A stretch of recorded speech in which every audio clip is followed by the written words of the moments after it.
கிருஷ்ணகிரி மாவட்டம் ஓசூர் அருகே பழக்கடைகளில் மெழுகு பூசிய ஆப்பிள் விற்பனை செய்யப்படுவதை உணவு பாதுகாப்பு அதிகாரிகள் கண்டுபிடித்தனர். தேன்கனிக்கோட்டை பகுதியில் உள்ள தெருவோர பழக்கடைகளில் உணவு பாதுகாப்பு அதிகாரிகள் சோதனை மேற்கொண்டதில் தர்பூசணி பழங்களில் சுவைக்காக ரசாயன ஊசி செலுத்தியுள்ளதாக கூறி சுமார் 6 டன் தர்பூசணியை பறிமுதல் செய்தனர். இதனைத் தொடர்ந்து நடத்தப்பட்ட ஆய்வில் மெழுகு பூசிய ஆப்பிள் விற்பனை செய்வதை பார்த்த அதிகாரிகள் அதனை பறிமுதல் செய்து வியாபாரிகளுக்கு எச்சரிக்கை விடுத்தனர். இதுகுறித்து ஆப்பிள் மொத்தமாக விற்பனை செய்யும் சன் ஈஸ்ட் நிறுவனத்திற்கு நோட்டீஸ் அனுப்பி நடவடிக்கை எடுக்கப்படும் என அதிகாரிகள் தெரிவித்தனர்.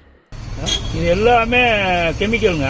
இந்த கெமிக்கல் வயிற்றுக்குள்ள போச்சுன்னா என்ன ஆகும்? நீங்க சாப்பிடுங்களா? முதல்ல இது பொதுமக்களுக்கு கொடுக்குறீங்க.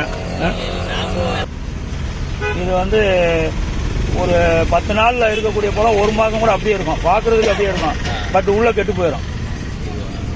இந்த மாதிரி ஆப்பிள், மெழுகு ஆப்பிள் வாங்காதீங்க. உள்ள விஷங்க, உள்ள விஷங்க. இப்படியே நீங்க சாப்பிடுவீங்களா? மெழுகுங்க. மெழுகு எப்படிங்க விற்கிறீங்க? மெழுகு ஆப்பிள் எப்படி விற்கிறீங்க? முன்னாடியே தான் இந்த மெழுகை முக்கி எடுக்கிறாங்க. மெழுகுல போட்டு எடுக்கிறாங்க அந்த ஆப்பிள.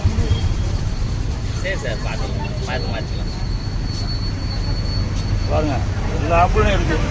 அதனால ஃபுல்லாகவே வச்சுருங்க.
செய்திகளை உடனுக்குடனும் துல்லியமாகவும் தெரிந்து கொள்ள சப்ஸ்கிரைப் பண்ணுங்க.